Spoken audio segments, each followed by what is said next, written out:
بھی ایک رواج ہے، وہ ہاتھ کو چومتے ہیں اور پھر ماتھے کو لگاتے ہیں، تو اس کے بارے میں کیا خیال ہے؟ ہاتھ کو چومنا تو ناجائز نہیں ہے.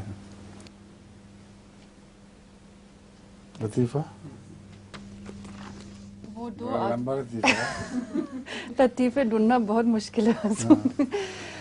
دو آدمی وہ ایک ڈچ بناتے ہیں اور بڑی گرمی ہے اور پسینے پسینے ہو جاتے ہیں، تو ایک دوسرے کو کہتا ہے کہ مجھے تو سمجھ نہیں آتی، ہم ادھر پسینے پسینے میں کام کرتے، بس اوپر کھڑا ہے درخت کے نیچے اور عیش کرتا، کچھ بھی نہیں کرتا، وہ کیوں؟ اگلا کہتا جا کے پوچھ لو اس سے. کہتا ٹھیک ہے، وہ جاتا ہے بس کے پاس، اس سے یہی پوچھتا ہے، تو بس سر کو ہاتھ لگا کے کہتا ہے کہ یہ عقل ہے، میں عقل مند ہوں. تو اگلا پوچھتا ہے کہ مجھے سمجھ نہیں آتا، تو بس کہتا ہے اچھا ایسا کرو، آپ میں درخت کو ہاتھ لگاتا ہوں، آپ میرا ہاتھ کو مارو.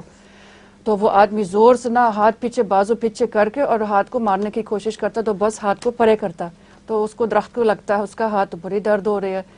سمجھ تو پھر بھی اس کو نہیں آیا، تو اپنے دوست کے پاس واپس جاتا اور وہ پوچھتا اور اس نے کیا کہا؟ کہتا سمجھ تو مجھے نہیں آیا، وہ کہہ رہا تھا عقل والی بات ہے. کہتا اس کا کیا مطلب ہے؟ وہ کہتا وہ دوسرا کہتا ہے کہ میں اپنے ہاتھ شکل کے آگے رکھتا ہوں، تم اپنا وہ جو جس کے ساتھ شفل نہیں کرتا، تم میرا ہاتھ مارنے کی کوشش کرو تو میں ہاتھ پرے کروں گا، یہ عقل مندی ہے. السلام